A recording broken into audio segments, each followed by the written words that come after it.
নমস্কার দর্শক বন্ধুরা, আশা করি সবাই ভালো আছেন। আমার নতুন একটি ভিডিওতে সকলকে স্বাগত। আজকের ভিডিও নিয়ে চলে এসেছি আমার প্রিয় ছাত্রছাত্রীদের উদ্দেশ্যে। আজকের ভিডিওর বিষয়বস্তু হচ্ছে সরল সুদ কষা অর্থাৎ সিম্পল ইন্টারেস্ট। এটা রয়েছে ক্লাস 10-এ, তাই ক্লাস 10-এর ছাত্রছাত্রীদের উদ্দেশ্যে এই ভিডিওটা আমার বানানো। তোমরা যদি এই ভিডিওটা সম্পূর্ণ দেখো, সরল সুদ কষা সম্পর্কে তোমাদের ধারণা একদম পরিষ্কার হবে। মানে সরল সুদ কষার অঙ্কগুলো কিভাবে করতে হয় এবং অঙ্কগুলোকে কিভাবে তোমরা পরীক্ষার খাতায় করে আসবে, কোন সূত্র ব্যবহার করে অঙ্কগুলো করবে, এই সমস্ত বিস্তারিত আলোচনা এই ভিডিওর মাধ্যমে আমি করব। তাই সকলকে অনুরোধ করব ভিডিওটাকে স্কিপ না করে সম্পূর্ণটা দেখার জন্যে। দেখো, সরল সুদ কষা মূলত শুরু হচ্ছে কিন্তু ক্লাস 10 থেকে। এটা ক্লাস 10-এর খুব গুরুত্বপূর্ণ একটা চ্যাপ্টার। এই চ্যাপ্টার থেকে অঙ্ক প্রায় মাধ্যমিক পরীক্ষায় এসে থাকে। তাই যারা এবছর মাধ্যমিক দিচ্ছ তাদের জন্য অনেক শুভেচ্ছা যে তোমরা ভালোভাবে প্রস্তুতি নাও এবং এই চ্যাপ্টারের অঙ্কগুলো ভালোভাবে প্রথম থেকেই শুরু করো, যাতে পরীক্ষার খাতায় গিয়ে তোমরা সঠিকভাবে করে আসতে পারো। এবং এই চ্যাপ্টার করার জন্যে তোমাদের একটা মূল মন্ত্র আমি দেবো। এখানে একটা মাত্র সূত্র ব্যবহার করে বইয়ের তোমরা সব অঙ্ক করে ফেলতে পারবে। এই কেবল একটা সূত্রের সাহায্যে কিন্তু এই চ্যাপ্টারের অঙ্ক করে ফেলা যায়। সেই সহজ সূত্রটা আমি বলবো, তাই সবাই ভিডিওটার মধ্যে জুড়ে থাকো যে এই অঙ্কগুলো কিভাবে করা যায়। দেখো, আমি বলছিলাম যে কেবলমাত্র একটা সূত্রের সাহায্যে এই চ্যাপ্টারের সমস্ত অঙ্ক করা যাবে। তা প্রথমেই আমি বলি যে সূত্রটা কি। সূত্রটা হচ্ছে I is equal to PTR by 100। I is equal to PTR by 100। এই সূত্র ব্যবহার করে, এই সূত্রটা যদি তোমরা ব্যবহার করো, বইয়ের সব অঙ্ক এই চ্যাপ্টারে তোমরা করে ফেলতে পারবে। এবার প্রশ্ন হচ্ছে IPTR এই জিনিসগুলো কি? এই চারটে পদ আমি লিখেছি, এই জিনিসগুলোকে কি বলা হয় এবং কি প্রয়োজনে এইগুলোকে লাগে। দেখো, আমি পরপর বলবো। প্রথমে সুদ। সুদ যেটাকে ইংরেজিতে বলা হয় ইন্টারেস্ট, সেটার জন্যেই আমরা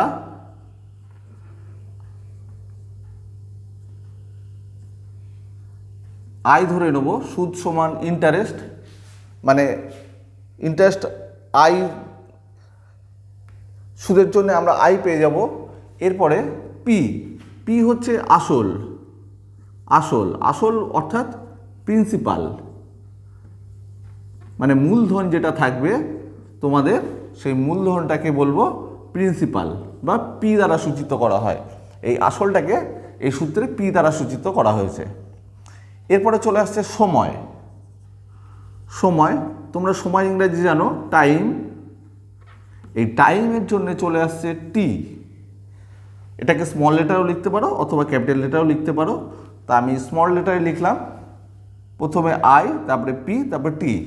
এরপরে চলে আসছে আর। আর অর্থাৎ সুদের হার। সুদের হার, সুদের হার, এটাকে বলা হচ্ছে rate of interest. Rate of interest, rate of interest, এটা হচ্ছে আর। এটাকে স্মল লেটার অথবা ক্যাপিটাল লেটারও ধরতে পারো তোমরা। এটাকে আর পার্সেন্ট লিখতে পারো। দেখো, তোমরা যদি ব্যাংকে কিছু টাকা জমা রাখো, ব্যাংক তোমাদের বার্ষিক কিছু পার্সেন্ট হারে সুদ দেয়, সেই সুদের হারটাকেই এখানে আর দ্বারা সূচিত করা হচ্ছে। সাধারণত ব্যাংকগুলো 6%, 7% অথবা 8% এরকম হারে সুদ দিয়ে থাকে। সেই বার্ষিক সুদের হারটাকে আর দ্বারা সূচিত করা হয়। তাহলে আমরা পরপর জেনে গেলাম আই কি, পি কি, টি কি এবং আর কি।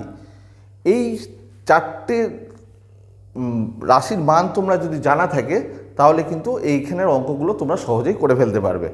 এবার দেখো, মানে মূলত অঙ্কগুলো কী ধরনের থাকে সেটাকে আগে আলোচনা করে নিই। তারপরে আমি একটা অঙ্ক করে তোমাদের দেখাবো যে কিভাবে তোমাদের বইয়ের একটা অঙ্ক আমি করব, যে কিভাবে এই সূত্র ব্যবহার করে অঙ্কগুলো হচ্ছে।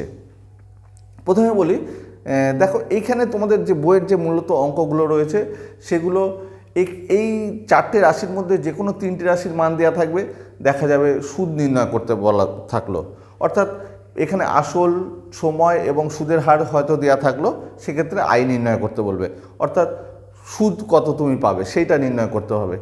অথবা সুদ দেওয়া থাকলো, সেক্ষেত্রে তোমাদের আসল নির্ণয় করতে বললো, সেখানে বছর এবং সুদের হারটাও দেওয়া থাকতে পারে। মূল কথা হচ্ছে এই চারটে অজানা রাশির মধ্যে যে কোনো তিনটের মান দেওয়া থাকবে, একটার মান তোমরা বের করতে হবে। এই সূত্র থেকে কিন্তু আরও সূত্র আমরা তৈরি করতে পারি। যেমন যদি আমাদের আর নির্ণয় করতে বলে, আর নির্ণয় করতে বললে সূত্রটা এরকম হয়ে যাবে 100i/pt। এটা আর নির্ণয়ের জন্য ব্যবহার করবে। এরপরে চলে আসো টি মানে সময় যদি নির্ণয় করতে বলে, সেক্ষেত্রে কি করবে, একই সূত্র 100i এটাকে যদি আমি 8টা পি এবং আর নিচে চলে আসবে, তাহলে টি = এটা হলো। এরপরে যদি আমাদের পি অর্থাৎ প্রিন্সিপাল আসল নির্ণয় করতে বলে, তাহলে আসল নির্ণয়ের সূত্রটা হয়ে যাবে 100i/tr। তাহলে এই সূত্রর সাহায্যে কিন্তু আমি বাদবাকি সমস্ত কিছু বের করে নিতে পারবো। আমরা কেবলমাত্র এই একটা সূত্র ব্যবহার করেই আমরা সমস্ত অঙ্ক করে নিতে পারবো। তাই যারা প্রথমবার এই চ্যাপ্টারটা করছো, তারা অবশ্যই এই সূত্রটাকে খেয়াল করো। এই সূত্রের সাহায্যে সমস্ত অঙ্ক কিন্তু তোমরা করে ফেলতে পারবে। এবার আমি তোমাদের এই কোষে দেখি 2, মানে ক্লাস 10-এর কোষে দেখি 2 চ্যাপ্টারে সরল সুদ কষাটা রয়েছে, এই 2 নম্বর চ্যাপ্টারে কিছু অঙ্ক নিয়ে আলোচনা করব, যে এই অঙ্কগুলো তোমরা কিভাবে করবে। এই ধারণা থেকে কিন্তু তোমরা এই বইয়ের পরের অঙ্কগুলো নিজেরাই করে ফেলতে পারবে। তো দেখো, সময় নষ্ট না করে শুরু করা যায়। আমি 1 নম্বর অঙ্কটাকে নিয়ে আলোচনা করব। আচ্ছা, বোর্ডটা আমি মুছলাম না। 1 নম্বর অঙ্কটা দেখো কি রয়েছে। 1 নম্বর অঙ্কে রয়েছে, 2 বন্ধু একসঙ্গে একটা ছোট ব্যবসা চালাবার জন্য বার্ষিক 12% সরল সুদের হারে একটি ব্যাংক থেকে 15,000 টাকা ধার নিলেন। 4 বছর পর ওই টাকার জন্য তাদের কত টাকা সুদ দিতে হবে হিসাব করি। অর্থাৎ এখানে সুদ নির্ণয় করতে বলেছে। দেখো, আমি এখানেই সমস্ত অঙ্কগুলো করে নিই। এখানে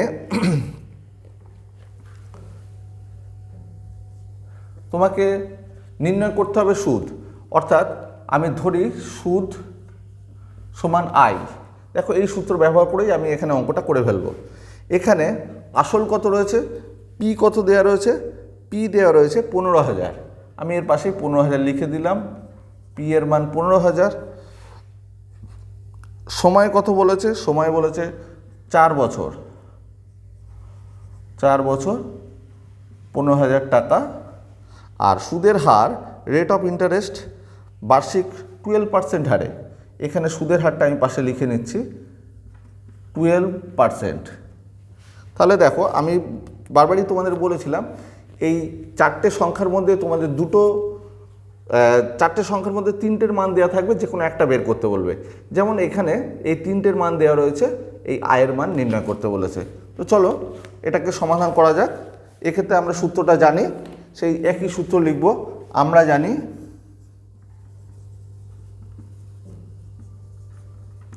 I = PTR/100। তাহলে দেখো, সুদ খুব সহজে নির্ণয় করে ফেলতে পারি। আই তো নির্ণয় করব, পি এখানে কত দেওয়া রয়েছে 15,000। 15,000 লিখলাম। টাইমটা কত, 4 বছর। আর কত, আর 12%, 12/100। এই শূন্য কেটে গেল। তাহলে নিচে কিছু থাকছে না। এখানে আমরা গুণ করি, 4 15 60, মানে এখানে 600কে 12 দিয়ে গুণ করলে 6 12 72। 72-এর পরে দুটো শূন্য, মানে সুদের পরিমাণ হয়ে যাবে 7200 টাকা। তাহলে দেখো কি সহজে আমরা কিন্তু অঙ্কটার উত্তর বের করে ফেললাম। খুব সহজভাবেই এই সূত্র ব্যবহার করে তোমরা বাদবাকি অঙ্কগুলোর উত্তর নিজেরাই করতে পারবে। কেবলমাত্র এই সূত্রটাকে খেয়াল রাখবে, এই সূত্রটা ব্যবহার করেই তোমরা সমস্ত অঙ্ক করে ফেলতে পারবে। আশা করি তোমাদের ভিডিওটা ভালো লেগেছে। যদি ভিডিওটা ভালো লাগে, অবশ্যই চ্যানেলটিকে সাবস্ক্রাইব করো, এবং ভিডিওটিকে লাইক, কমেন্ট ও শেয়ার করো। পরের ভিডিও পর্যন্ত সকলে ভালো থেকো, সুস্থ থেকো। তোমরা যদি ভিডিওগুলোকে লাইক, কমেন্ট ও শেয়ার করো তাহলে পরের ভিডিও করার ইন্সপিরেশান তৈরি হয়। তাই অবশ্যই সকলকে অনুরোধ করব তোমরা বেশি বেশি করে শেয়ার, লাইক এবং কমেন্ট করো। পরের ভিডিও পর্যন্ত সকলে ভালো থাকো, সুস্থ থাকো। ধন্যবাদ।